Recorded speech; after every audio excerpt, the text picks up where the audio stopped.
as in the previous videos, we have discussed that what are the different precautions that we are going to take while doing the questions of value added, and even we have seen that how we are going to derive the different formulas in value added.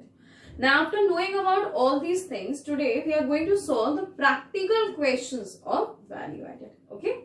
Now see, in the very first question, you have to find out the sales. Okay. For finding out the sales, there are some values which are given to you. NVA at factor cost, net addition to stock, GST, depreciation, intermediate consumption and subsidy. Okay. Now, first we have to use the same formula. Just do remember about the same formula that we have discussed in value added.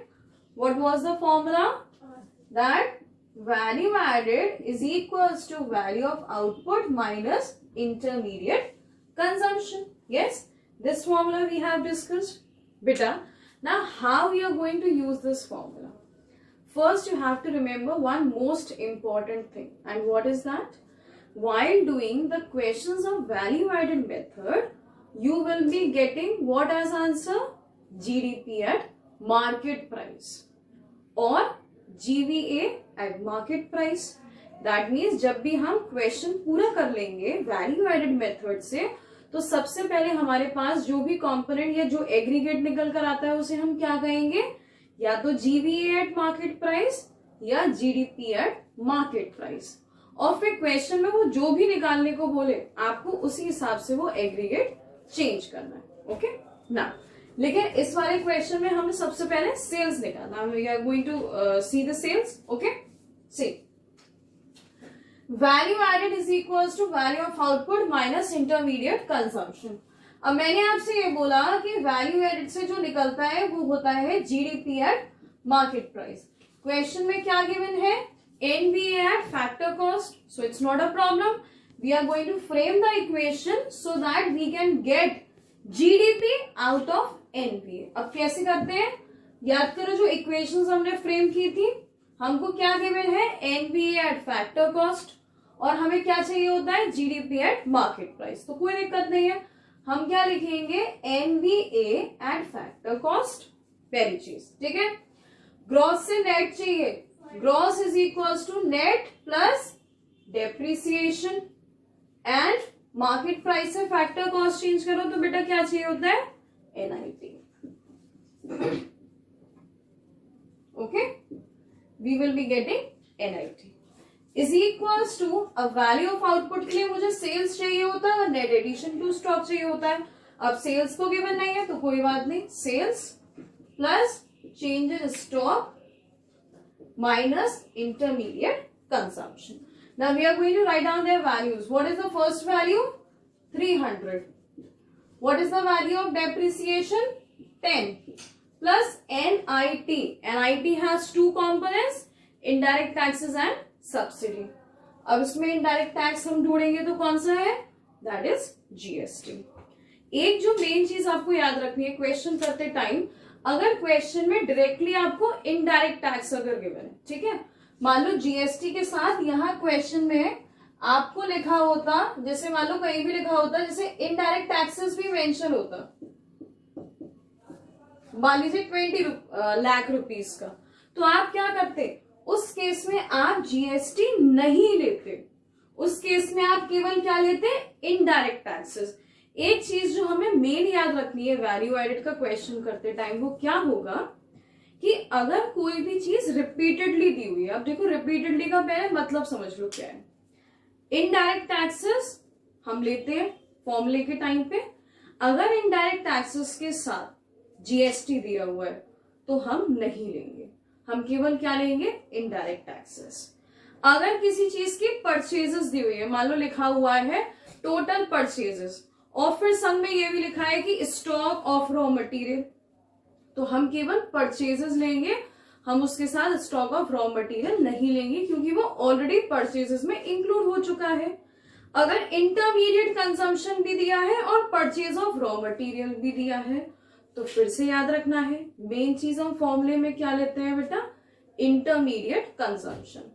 तो हम purchase of raw material नहीं लेंगे। और बेटा जो main चीज याद रखनी है वो है डेप्रिसिएशन।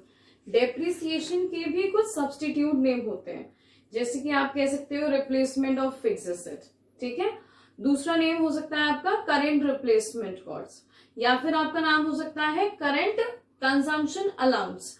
तो ये कुछ डेप्रिसिएशन के नेम्स हैं जो सब्स्टिट्यूट नेम है, यानी कि क्वेश्चन में डेप्रिसिएशन ना लिखकर इन तीनों में से कोई भी नाम आ सकता है। तो आपको दोबारा याद रखना है ये किसके नेम्स हैं, डेप्रिसिएशन के। तो अगर आप इन सारी चीजों को क्वेश्चन करते टाइम अगर याद रखोगे, ठीक है, then it will be very easy for you to solve any question. Clear? Now we are again going to begin with our question what we were discussing. तो ये याद रखना है, अगर इनडायरेक्ट टैक्सेस दे रखे हैं तो हम जीएसटी को नहीं लेंगे, लेकिन इस क्वेश्चन में तो केवल हमें जीएसटी दिया है, तो हमें जीएसटी इनडायरेक्ट टैक्स है, हम लेंगे। तो एनआईटी में जीएसटी और subsidy, NIT is equals to IT minus subsidy, 30 minus 5, it will be equals to 25। Sales हमारे पास है नहीं, चेंज इन स्टॉक, अब यहां पर प्लस का साइन है, लेकिन चेंज इन स्टॉक कैसे दे रखा है, -20। आपने मैथ्स में सीखा था plus minus is equals to minus, ये यहां प्लस है, ये यहां माइनस है, तो प्लस माइनस माइनस, तो -20। कंफ्यूज नहीं होना है, याद रखना है कि कैसे माइनस आया। Minus intermediate consumption, how much is that, 100, तो -100। अब इन सबको प्लस किया तो 335 इज इक्वल्स टू सेल -120। अब आपने दूसरी चीज और क्या पढ़ी थी कि अगर मुझे कुछ भी वेरिएबल्स इधर उधर एलएचएस को आरएचएस साइड शिफ्ट करना है तो साइन मेरा चेंज हो जाता है, करेक्ट। तो हम क्या लिखेंगे, 335 plus 120 is equals to sales, yes, so my sales will be equals to 455 lakhs। Clear? So now you got the answer, how you are going to find out these sales, okay? Yes. Now see what you have to calculate in this question, you have to calculate GVA at factor cost, ठीक है। देखो बेटा क्या लिखा हुआ है, unit of output sold, price per unit, replacement of fix capital, किसका name है, डेप्रिसिएशन, ठीक है। तो आपको याद रखने हैं वो तीनों नेम्स जो मैंने अभी बताए थे। Then intermediate cost, change in stock, this delta denotes change, and GST. This much is given in the question. Now again we are going to use the same formula. Value added is equals to value of output minus intermediate consumption. Correct? Value added is equals to how much is value of output. अब कैसे निकालेंगे?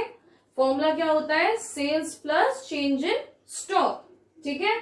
Change in stock क्यों ले रहे हैं, क्योंकि value of output तो cell के बराबर भी होता है, लेकिन अगर क्वेश्चन में चेंज इन स्टॉक मेंशन है तो हमें सेल्स के साथ चेंज इन स्टॉक लेना पड़ेगा, ओके। तो value of output will be equals to how much, अब सेल्स भी डायरेक्टली गिवन नहीं है, तो फिर याद करो डेरिवेशन करते समय क्या बताया था, अगर सेल्स क्वेश्चन में गिवन नहीं है तो यूनिट इनटू प्राइस, यानी कि quantity into price will give you sale. तो क्वांटिटी कितनी है 1000, प्राइस कितना है 30, so how much it will be 30,000। Change in stock कितना दिया हुआ है 1000, so plus 1000 minus how much is the intermediate cost 12,000, so 31 minus 12, how much it will be? It will be equals to 19,000। अच्छा अब एक बात बताओ, value added is equals to 90,000 आया, ठीक है। अब ये 19,000 क्या है, कौन सा एग्रीगेट है, GDP at market price, correct. So this will be equals to GDP at market price, ये तो 19 आ गया, ठीक है। लेकिन क्वेश्चन में क्या पूछा है बेटा, GVA एट फैक्टर कॉस्ट, तो कोई दिक्कत नहीं है, बस केवल हमें क्या चेंज करना है, we have to convert from market price to factor cost, so no problem. तो हम जो क्या निकालना है, कौन सा aggregate, GVA at factor cost, so GVA at factor cost is equals to 19,000 minus NIT. अब NIT के लिए हमें दो कंपोनेंट्स चाहिए, इनडायरेक्ट टैक्सेस एंड सब्सिडी. लेकिन क्वेश्चन में सब्सिडीज तो गिवन नहीं है, तो there is no problem. If in question subsidies is not mention, then we are only going to take indirect taxes. Clear? तो इनडायरेक्ट टैक्सेस कितना है? 6,000. So 19,000 minus 6,000. So your GVA at factor cost will be equals to rupees 13,000.